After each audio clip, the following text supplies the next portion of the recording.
Hello everybody and welcome to one more video on big units, this time and for the third time, the Napoleonic army. I told you last time when I showed you the Spanish army that I would show you the Anglo-Portuguese army of 1810, but in the meantime I advanced a little bit this Austrian army for the campaign of 1809, for the War of the Fifth Coalition, for those very famous battles of Aspern-Essling and Wagram and things like that. So, I think they are more or less ready to be shown because what I will add to this group is commanders and numbers. In fact, all major types of infantry, cavalry, and artillery are already made. So only numbers will be added, and it will be a little bit more of the same. So I think it is more or less ready to be shown. And my idea is also to show you a few conversions I've made. In fact, plenty of conversions, and my way of basing and my way of making the figures sturdier, because we are talking here about plastics only. Okay.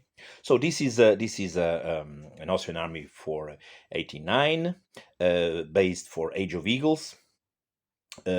Also with a foot on that new Perry miniatures set of rules, Valor and Fortitude, also free on their website, which is even better.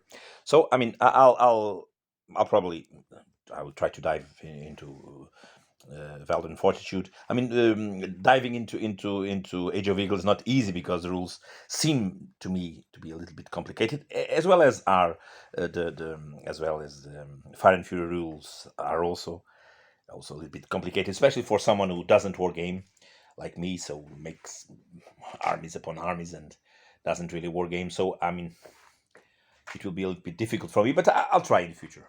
A little bit as I did with Rapid Fire and things like that. Rapid Fire is, of course, much simpler than Age of Eagles or Fire and Fury. And, of course, we're talking about World War II in this case. So, this army is based upon these lists that I've been doing. I couldn't find an Age of Eagle Wagram order of battle. So I made it myself. You can see here the number of stands. That, for instance, that this first brigade of the avant-garde of Nordman from the division from Armand division it needs. It's Brigade Riese. It needs, for instance, 12 bases of infantry, and also three of Landwehr on this case. And you see, I did this to all units, all major units of the Wagram battle, which is up to the day of the battle, the biggest battle in Europe, in the history of Europe. Of course, then it will be overcame by others, but in the meantime, it will be the biggest. So it is. It's always my idea. It's to do something like this, which is to make an army big enough to be able to represent whatever I want in that period. For instance, after doing Wagram, of course, you can easily do Aspern-Essling.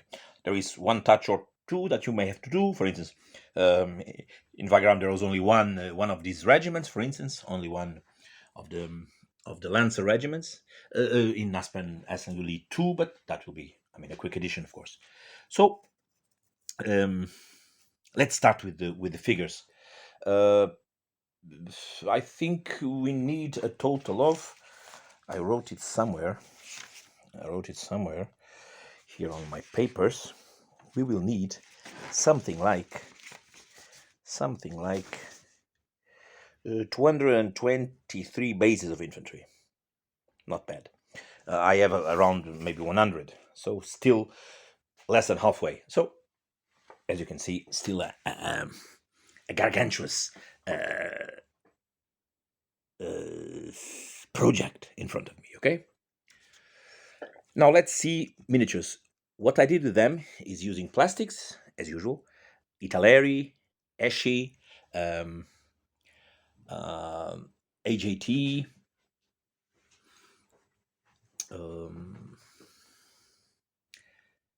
Italeri again, Esci, AJT, and this I think is the three major brands that I used There are still no strelets. There will be commanders for the Austrians with strelets figures, but I think there is no other brand.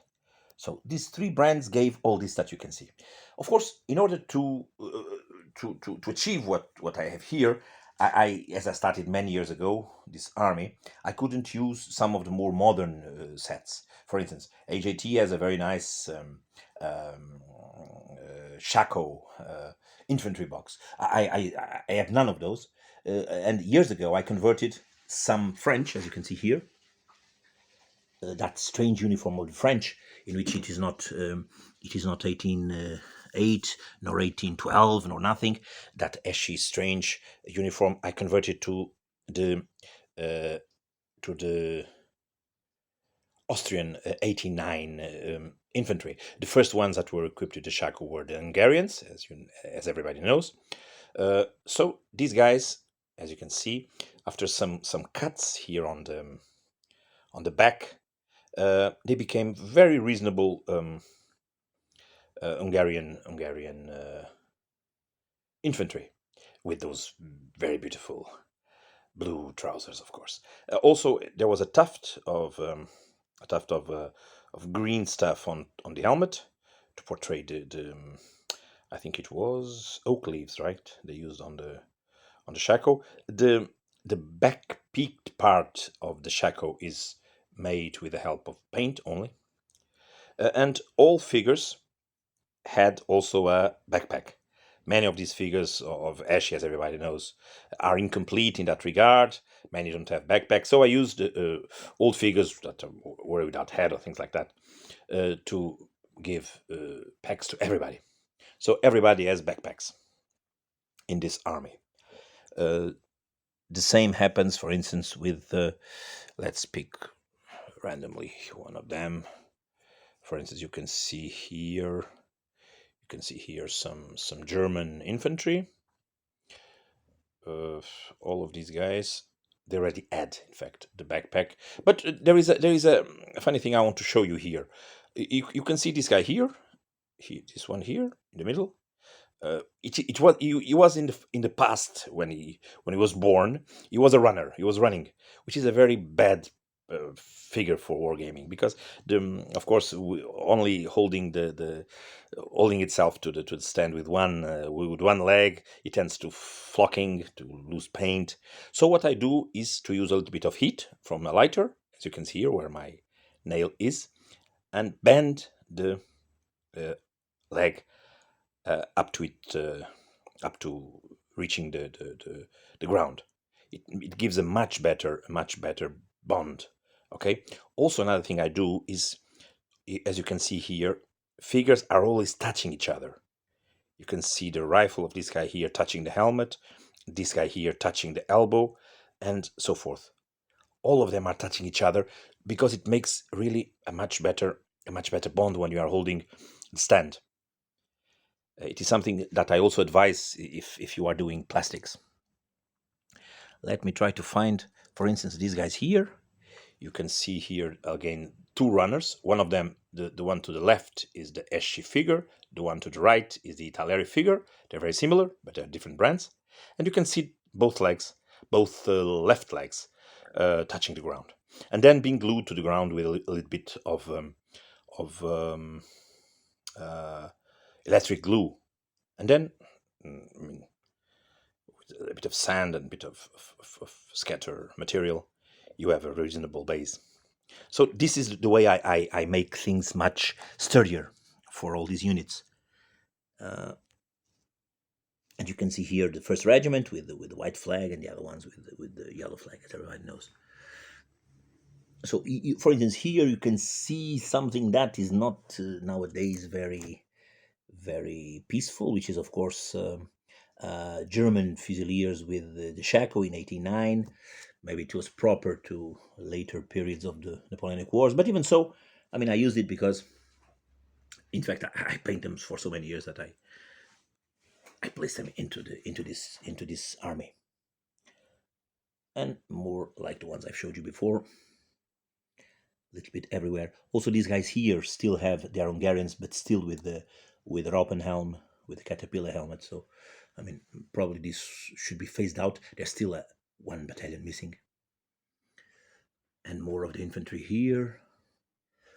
All of them have different colored cuffs. Sorry. And for instance, this is Colarath regiment. This is what? This is Coburg Infantry Regiment 22, and so forth. Now for some different infantry. For instance, let's start with the Grenadiers. They are mostly Italeri. What I did was also some conversions, for instance, to make the attack of during the Battle of Haspenessling by the Grenadiers.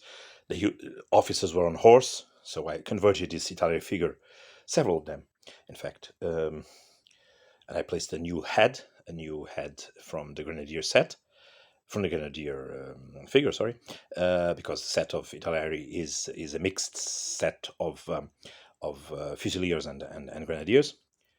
And the new head came into the top of a German, not German, in fact. I think he was a simple Fusilier officer on horse, not a general, because he was using the Robbenhelm. So probably I think Maxim McCulnell maybe. And also you can see here, for instance, the flag bearer here with a new arm is in fact the figure. Is in fact a figure that is the same as the ones behind him, but he received a new arm made of green stuff, and he's holding the flag. Okay, flag is also even touching and being glued to the next guy. This all makes the stand sturdier.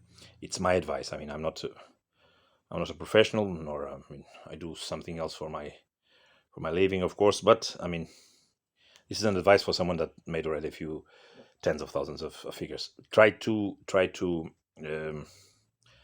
make a good bond of the figures to the stand for them to withstand the rigors of wargaming, which is something that I very rarely do, but I like to think that I do.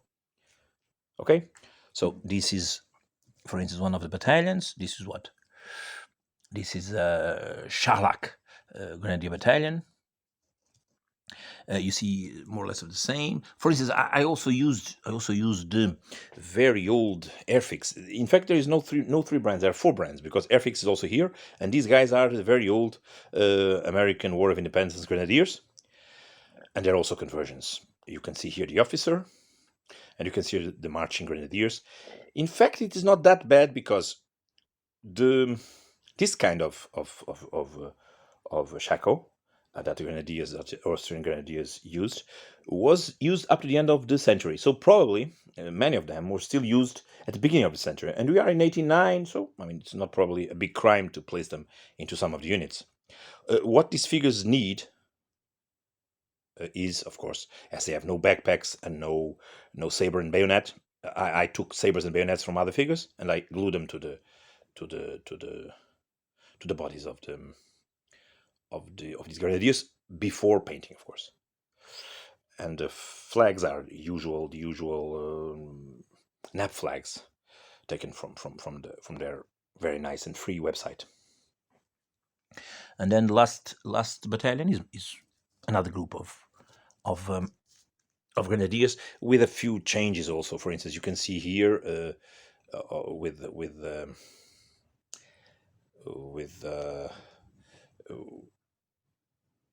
I mean, while running, you can see some guys running. They are in fact Russians with the Airfix heads. They are Esci figures from the Russian set with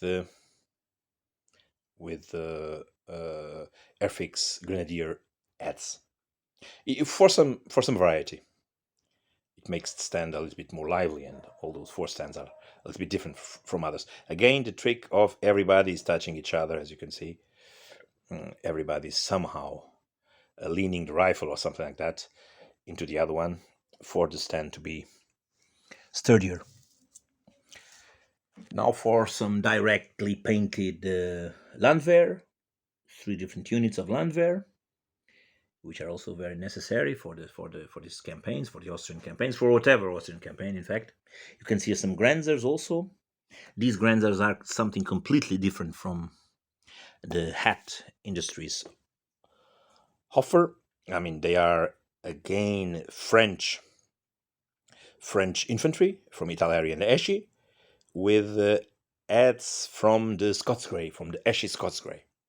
Only the officer is a straightforward French, painted and slightly converted, with a few cuts here and there to make the Grenadier officer. So, in fact, this is all these conversions are somehow the consequence of the Russo-Ukrainian war and Brexit, because nowadays it's getting more and more difficult for me to find Strelets, Hat Industries, and whatever brands, Vesda and things like that, for me to have proper figures. So, but as I have plenty of surplus figures from other sets and from other periods and things like that, so I tend, I end up by converting all this stuff that you can see here. These guys are also the Prague students, which is in fact a Freikorps unit. They are the Prussians, Esci Prussians. There are some Hat Industries figures also, the drummer and officer, and the rest is Esci Prussians, painted as the Freikorps. For instance, there are some conversions. You can see here, for instance, the guy that is firing here to the back. He doesn't have the cartridge box at the front. It was removed because the Austrians didn't use it at the front, and it was replaced and placed at the back. You can see it there. It was glued to the back. I mean, the flag is a little bit too much for them. It should be a flag from probably from their place, from where they're coming, things like that. But I couldn't find it, so I used a white flag from the Austrian regular infantry, which is probably an exaggeration. The flag bearer, as you can see, is again. What was this guy do? He was playing. He was a hornist, and he became a flag bearer. So with new arms made of green stuff, he's holding the flag. Okay. Same with the other group of Freikorps. Now for the artillery, you see here is Revel guns from the 7 War of Independence, from the Austrian set. They're a little bit old, but I think they go very well along with the Napoleonic ones. Slightly different, but guns are always a little bit easy to use because these generally plastic figures, except rating Zvezda, which makes true works of art with artillery, they generally make them very generic. So it's not generic, but I mean relatively on the simple side. So they are not very difficult to fit into the Napoleonic period. But the figures, as you can see, have nothing to do with Austrians. They are in fact British Esci artillerymen with Prussian heads in order to make the Austrian artillery. And I think the result is quite pleasant. Okay, you can see them everywhere on these seven stands. For instance, these guys here are very old. I made a mistake when I made them. I used British. I think they are 9-pounders. So of course the trail is completely different. So I use this method that the Austrians, in order to hide the fact that it doesn't have a double trail, only a single trail. I use as it is British. So I use this very funny leather seat that the Austrians used in order to ride the gun somehow, and of course everything pulled by horses. So again, British artillery with Prussian heads. Then you can see here 7 Years' War by Revel, limbers with French converted Hat Industries drivers. And here's some true Austrian from Hat Industries. Everything is Hat Industries for the ammunition carriers. Okay. So this is the artillery, and finally for the cavalry. Cavalry is extremely colorful. I mean, it is in fact one of the nicest cavalries of the Napoleonic Wars. The Austrians, also the famous Hungarians, which it's a place from where the famous Hungarians, famous hussars, It's the place from where hussars come. They come from Austria, of course. And you can see here, in fact, it is the French Italeri set converted into, simply by painting, converted into Austrians. The only difference is the horse. The horse came from different due to the cloth, to the shabrak, right? If I'm not mistaken, it's a name, yeah. So the horses came from Hat, from Esci, from different places, brands, and the figures are all Italy, and they make a very nice group glued together.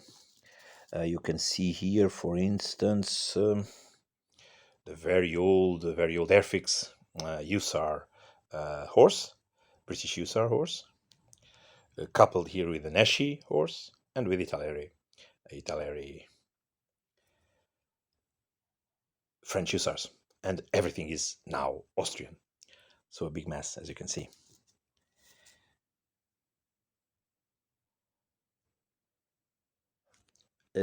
Second regiment here. This one is what? This one is Esse Homburg.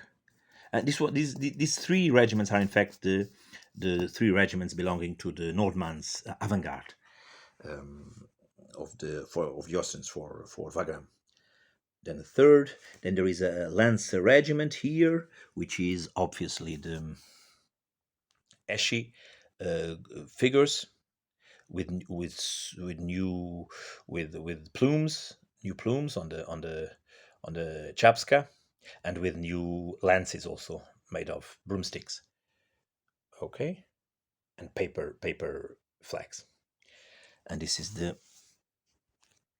group. Okay.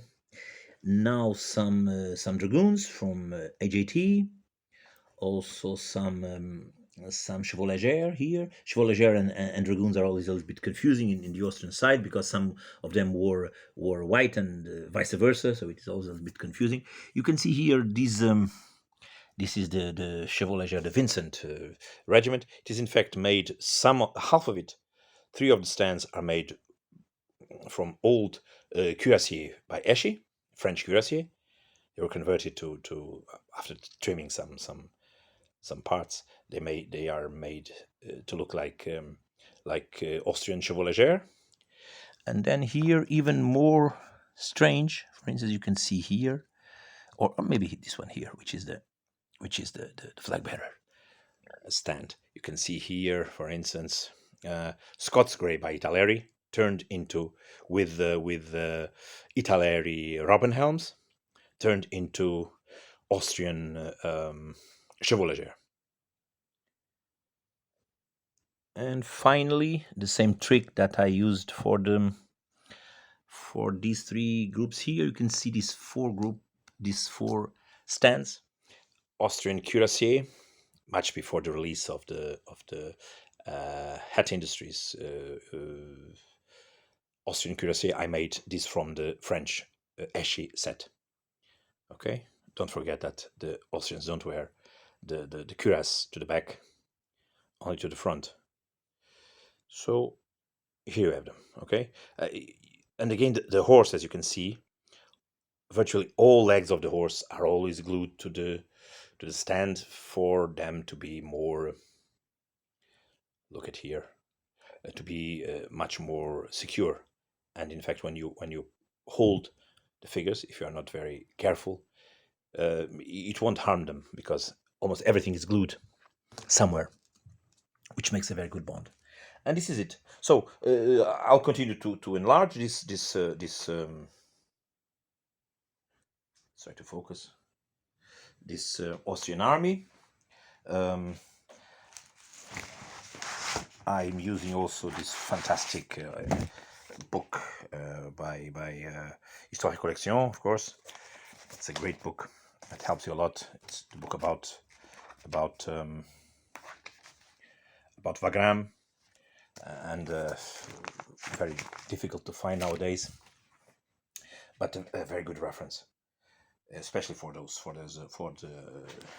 Juinot's color plates. So here you have it. Now there will be more numbers of the things that I've showed you, and commanders.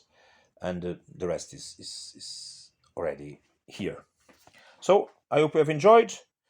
I don't think that the quality of this filming is a great thing, but well, it's my average. So thank you so much, and see you next with another big unit. Bye bye.